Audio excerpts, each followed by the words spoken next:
Oi gente, tudo bom?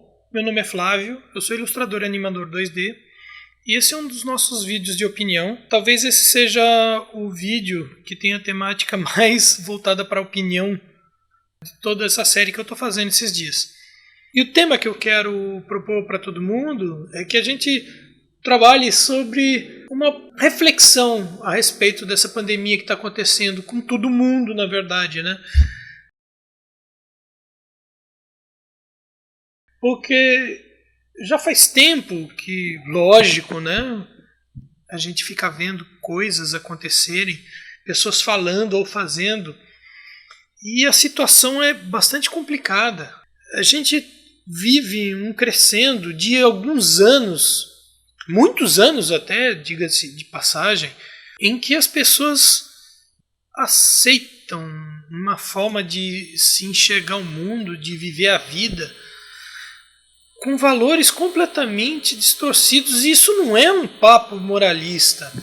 Eu vejo isso desde os anos 90, e olha, os anos 90, quando eu tinha lá meus 20 anos de idade, que quando apareciam, por exemplo, programas de televisão, ainda nessa época a internet estava começando, né, a existir, então ainda a parte da comunicação em massa era muito focado para a televisão. E eu lembro que começou a ser a época do império da vontade do telespectador. Esses programas de auditório, eles começaram a ser feitos visando satisfazer os desejos do telespectador. O telespectador, ele começou a se tornar a pessoa que tem que ter suas vontades satisfeitas, porque se ele tiver as suas vontades satisfeitas, ele vai ter vontade de assistir o programa, e daí eu vi aqueles programas horrorosos, de extremo mau gosto, batendo recordes de audiência. E aí a gente começou a ver isso acontecer assim, em inúmeros locais, em inúmeros segmentos. A gente começou a ver isso na música, sabe? Músicas que eram, gente, horrorosas. E olha que as músicas não eram nem tão horrorosas quanto as músicas que a gente ouve hoje em dia. Mas a gente falava, pô, cara, essa música é muito ruim. E sempre vinha aquela resposta, mas o cara tá ficando rico, o cara tá ganhando muito dinheiro, tá fazendo show, tá vendendo disco pra caramba. Mas essa arte é muito ruim, essa arte é péssima, olha a qualidade disso, olha o valor que de repente isso tem agregado. Mas o cara tá ficando rico, tudo era isso. Você tá ficando rico, você tá ganhando dinheiro, você tem um monte de seguidor. Nossa, gente, mas essa religião, essa religião é absurda. As coisas que esses caras falam é absurdo. Mas tem um monte de fiel. O cara tá ficando rico. O religioso ali ficou rico. Ele comprou uma casa nova, um carro. Ele tá vivendo como se fosse rei. E eu vejo que de lá pra cá, toda essa situação veio aumentando cada vez mais.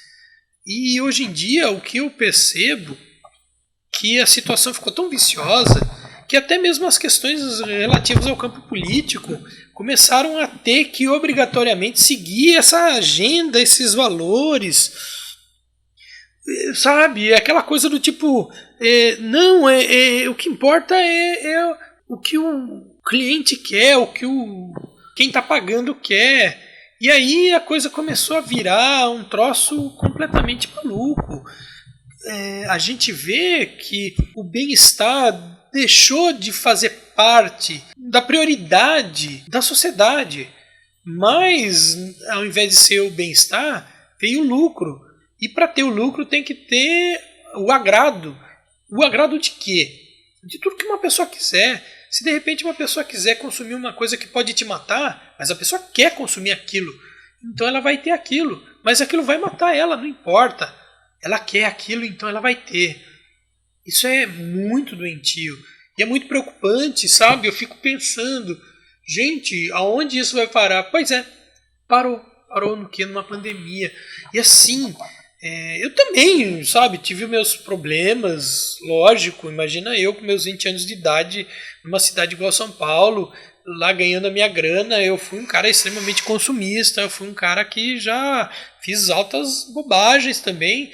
Mas assim, eu nunca fiz uma bobagem tão grande de colocar, de repente, à venda ou à disposição a minha própria consciência.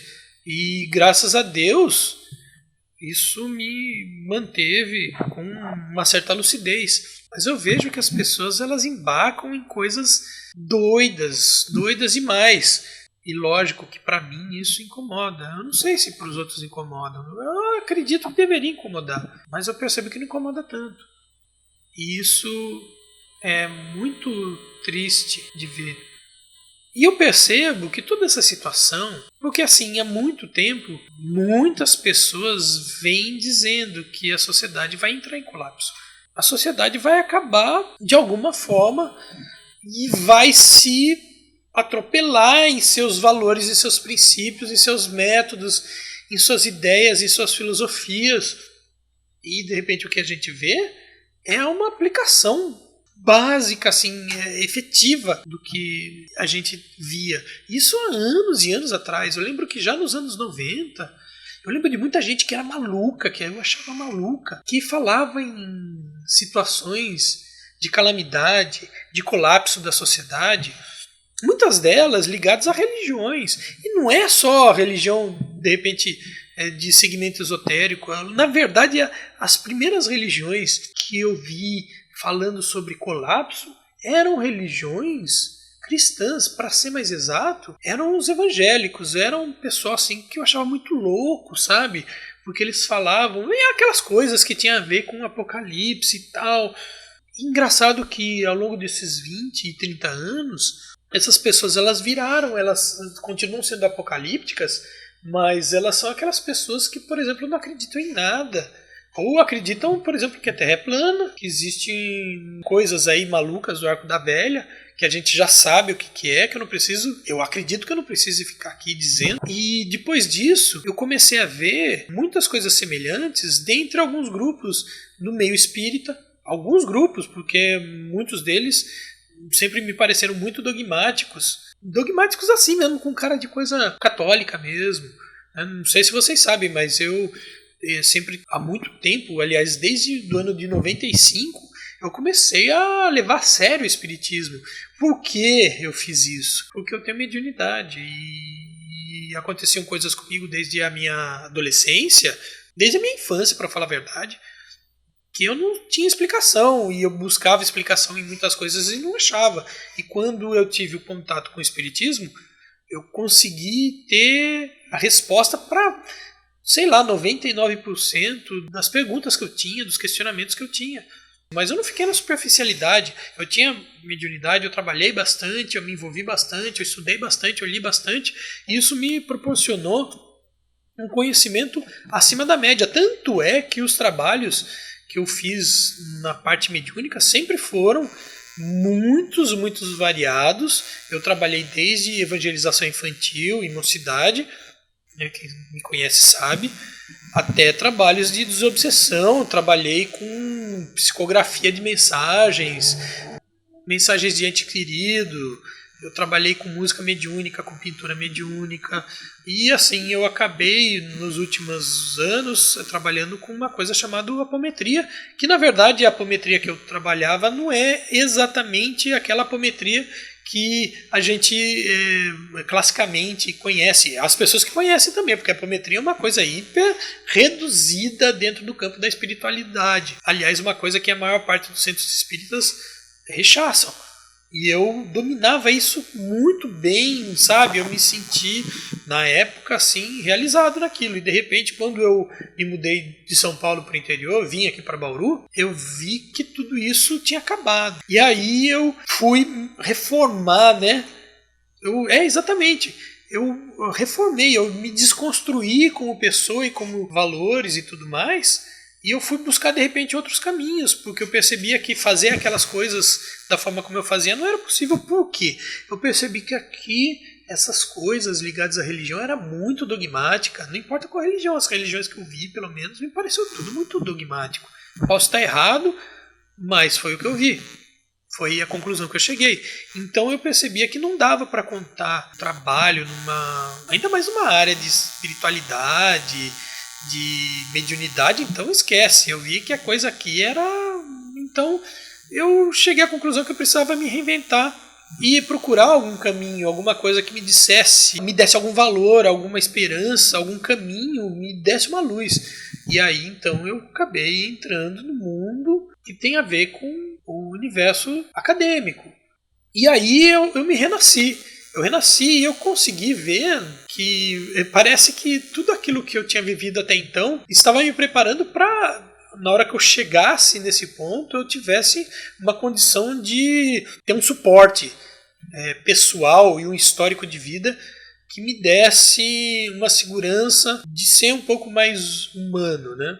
Mas eu estou falando tudo isso para dizer que todas essas experiências elas já me serviam para dar um indicativo de que em algum momento haveria um colapso. Eu não sabia que momento seria esse. Na verdade, por muito tempo eu me preparei de maneira até radical com algumas coisas.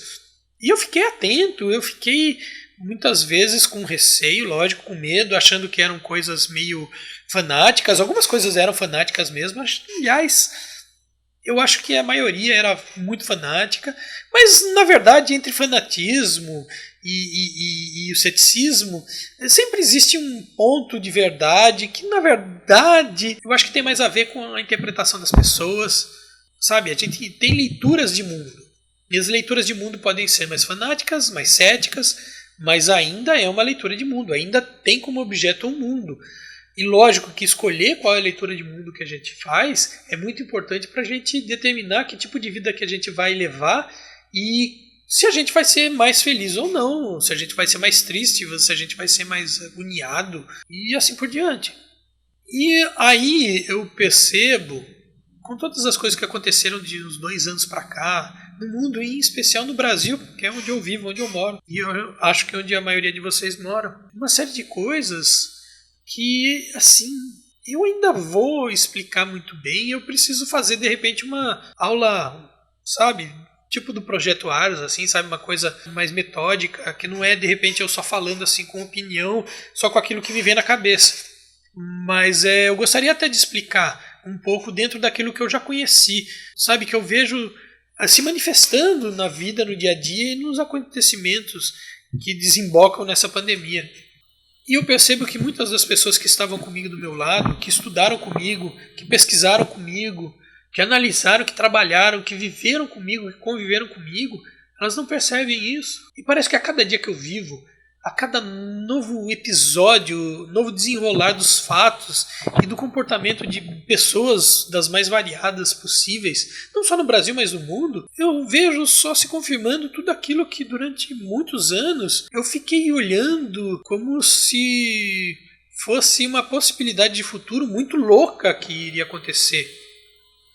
Algumas pessoas podem chamar de apocalipse e outras pessoas podem chamar do que for. Eu não me importo se a pessoa falar que é fim do mundo, porque eu não entendo e não acredito exatamente em fim do mundo, não acredito exatamente em apocalipse, mesmo porque apocalipse é o nome de um livro, que é uma palavra em grego, que significa revelação, não significa fim do mundo, tá? Então, sabe, menos com esse sensacionalismo, e é justamente disso que eu quero fugir.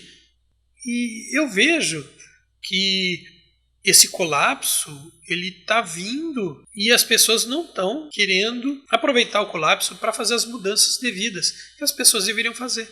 Mesmo nos últimos anos, eu tenho estudado muito a crise do capitalismo, desde que eu comecei a ter a oportunidade de estudar um pouco mais a fundo todas as questões ligadas ao marxismo, toda a questão da dialética histórica material, que eu acho muito importante. Eu acho que uma pessoa que fala que é uma coisa horrorosa, que demoniza tudo isso, está perdendo uma grande oportunidade de aprender muita coisa e deveria levar a sério esse tipo de coisa e parar de ficar fugindo de conhecimento. Mesmo o conhecimento mais absurdo do mundo precisa ser absorvido. Sabe por quê? Porque dá para você pelo menos a propriedade para você falar mal se você quiser, mas virar as costas é muito pior, tá bom? E aí eu percebo, por exemplo, até mesmo nas rodas de discussão marxistas, ecossocialistas, enfim, sempre se falar e sempre pontuar uma questão que é o colapso. A sociedade vai entrar em colapso, a humanidade vai entrar em colapso.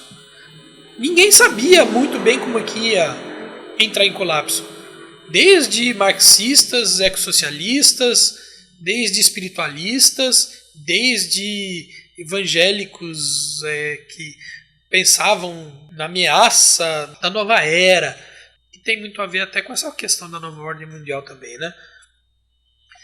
E aí muita gente falava que de repente o que ia gerar um colapso ia ser um meteoro. Quanta gente não falava isso? Aliás, é motivo até de muito meme na internet, muita piada, né? Vem meteoro, vem logo de uma vez meteoro, faz aqui o seu serviço, né? O Nibiru, sabe? E de repente aquela questão de que a Terra poderia parar quando viesse um planeta, o planeta Chupão, a história do planeta Chupão. Quem é espiritualista, quem é espírita conhece muito bem essa história do planeta Chupão. Como que é o nome lá? É o nome até de uma banda dos anos 80, né? Aquela banda que cantava a musiquinha do Ursinho Blau Blau, né? Ai, ai, ai, ui, Blau Blau, Absinto. Que, aliás, é o nome de uma bebida que matava a gente adoidada no século XIX, né? Porque era feito de... A base dela era a papoula, e a papoula, eles tiravam o opiáceo, o ópio, né? Que é uma droga fortíssima, né? Enfim. Por isso que acho que a bebida se chamava absinto, né? Porque absinto acho que deve estar também no livro da Revelação, né? É Apocalipse. Então, e aí o que acontece, gente? Cara, eu tô viajando com um monte de coisa, né? Um monte de gente falava que quando viesse, de repente, esse planeta, né? Ele ia entrar numa sintonia com o planeta Terra, e a primeira coisa que ia acontecer ia ser uma mudança no próprio planeta. O planeta ia parar de girar. Eu vi gente falando isso. E na hora que ele parasse de girar, a água que está em todo o planeta, no mar, ele ia continuar girando, porque só a Terra ia parar. E aí isso ia girar, né? Ia continuar girando, ia causar um estrago gigantesco, de ondas gigantescas, que depois elas iriam para frente e depois elas iriam para trás, né? Porque quando o negócio para, você continua e depois você tem um baque e aí você volta, né? E assim, não aconteceu nada disso. Não sei se vai acontecer também, pode ser que aconteça, pode ser que não aconteça, pode ser que tudo isso seja uma viagem. E tinha gente que falava que ia vir, de repente, asteroides, né? Igual aquelas coisas dos filmes lá de impacto profundo e tudo mais, né? Sabe? Acho que todo mundo já sabe como que é isso. Aí muita gente falava que ia haver uma guerra mundial, uma guerra de proporções cataclísmicas provocadas por um ataque nuclear, ataques biológicos, o que nós iríamos sofrer e que ia gerar um colapso na economia mundial, tinha a ver com um colapso climático que ia fazer com que as plantações perdessem colheitas inteiras no mundo inteiro. E eu via gente falando que de repente não, seriam as explosões solares que ia fazer com que todas as telecomunicações entrassem em colapso, e aí todas as telecomunicações, inclusive de bancos, inclusive governamentais, e não ia mais ter jeito, né, de haver nenhum tipo de comunicação, e assim, aí de repente aparece um vírusinho, né, um vírusinho que acho que de todas as conjecturas que as pessoas levantavam, não estava na ordem do dia, e de repente apareceu. E assim, quando eu lembro de tudo isso, não quero dizer que então tem a ver com essa versão apocalíptica do mundo, né? Mas a questão é a seguinte: já que está acontecendo, por que a gente não aproveita esse momento que está todo mundo dentro de casa e vamos fazer uma análise das nossas vidas, dos nossos valores, das coisas que a gente gosta, das coisas que a gente quer, daquilo que a gente acha bom, dos nossos sonhos mais íntimos? Porque muitos planos precisam ser refeitos. Muitas histórias vão ser reescritas. Aliás, não é que muitas histórias vão ser reescritas, muitas histórias vão acabar por aqui. Já estão acabando. Muita gente já está deixando esse mundo. Quantos planos vão ser colocados em práticas?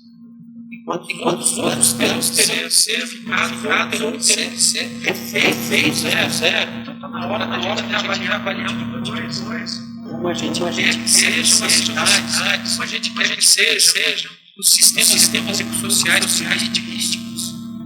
Por quê? Porque se aparecer uma outra igual essa, ferrou. A verdade é essa. E pelo jeito, isso é bem provável que aconteça.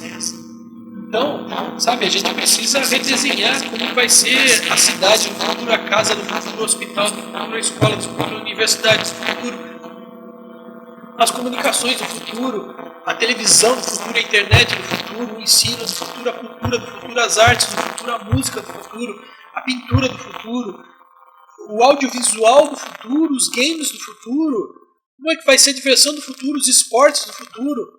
Tudo isso está sendo colocado em xeque agora. E as pessoas apenas ficam pensando, vamos voltar, não vai ter volta. Porque para ter volta é preciso que se desenvolva vacina ou tratamento. E pelo jeito isso está muito longe de acontecer. É preciso reavaliar e mudar todos os modelos e todas as coisas. Como vão ser os carros? Como vai ser o transporte público? Como vai ser a saúde pública? Como vai ser todo o sistema de distribuição de energia, de telecomunicação? Como é que vai ser o nosso sistema de saneamento básico? Precisa ser refeito, precisa ser redesenhado.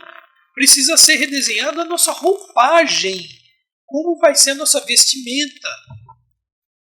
O que vai ser utilizado como proteção? Muita coisa precisa ser reavaliado. E não adianta a gente ficar aqui igual tonto, querendo que o mundo volte ao normal. Porque, gente, eu não sei se vocês já perceberam, mas o tempo ele só tem um sentido. Ele não volta. E não adianta a gente querer retroceder.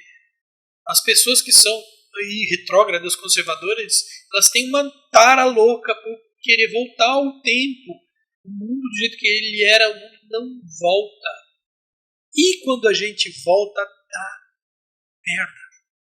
Aliás, acho que a gente tá vendo que tá dando uma gigantesca, né? De uma merda. Então, gente, vamos parar de ficar fazendo força para querer voltar a uma normalidade que provavelmente não vai mais existir, para tentar achar o futuro possível e provável. E vamos parar de excesso de religiosismo, excesso de moralismo, excesso de dogmatismo.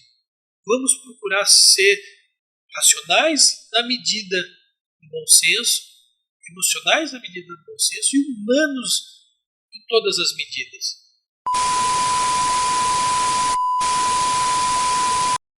Bom, gente, esse é o vídeo que eu gostaria de fazer. Não sei se é exatamente da maneira como eu tinha pensado logo de cara, mas foi assim que desenvolveu esse vídeo, essa maluquice aqui. Se vocês gostaram, por favor, dê o seu joinha. Se vocês não gostarem, dê o seu joinha para baixo, mas dê alguma coisa. Acompanhe os nossos vídeos. Curta aqui o nosso canal. Badala aí o sininho para você receber as nossas notificações quando tiver coisa nova. Eu não sei se eu vou conseguir fazer coisa todo dia, não. Por enquanto tá indo de eu fazer coisa todo dia. Mas vocês estão vendo que, pô, cara, não tô mudando nem de roupa, né, cara? Porque vocês estão vendo como é que tá o meu shape aqui. E olha, meu, que eu tô... E ainda tô trabalhando, fazendo um monte de coisa. E assim, curtam aqui os meus vídeos, coloquem aqui as suas mensagens, digam o que vocês acham, que temas que vocês gostariam que tivesse. Por favor, comentem, visitem aqui, né? Visitem aqui os nossas mídias sociais, sabe? E se vocês, de repente, vendo as minhas mídias sociais, vocês percebam, olha, esse cara desenha, olha que desenho da hora. E aí, você gostaria de ter um desenho, de repente, meu, numa camiseta, numa bolsa? E você gostaria, de repente, que fosse um pôster que você colocasse na parede da tua casa? Você gostaria, de repente, que isso virasse um azulejo que você botasse no seu banheiro, na sua cozinha? Você gostaria que isso daí fosse uma meia que você vestisse no seu pé, uma carteira? Já pensou, você abre a sua carteira? Já que não tem muito dinheiro, pelo menos você, né, causa um impacto ali com um desenho da hora na carteira. E assim por diante, cara. Então, tem um monte dessas coisas, adesivo, sabe? Tem um monte dessas coisas na minha lojinha do Colab. Vai lá, dá uma olhada. Eu sempre coloco aqui a imagenzinha para vocês verem mais ou menos como é que é. Tem URL. O URL é o endereço, tá bom, gente? Tem gente que não sabe que o URL é endereço. É endereço. E é isso aí. E aí, assim que a gente puder, a gente tiver mais coisa, mais ideia, a gente faz mais um vídeo, bota aqui no ar e vamos que vamos. Beleza, gente? Até mais.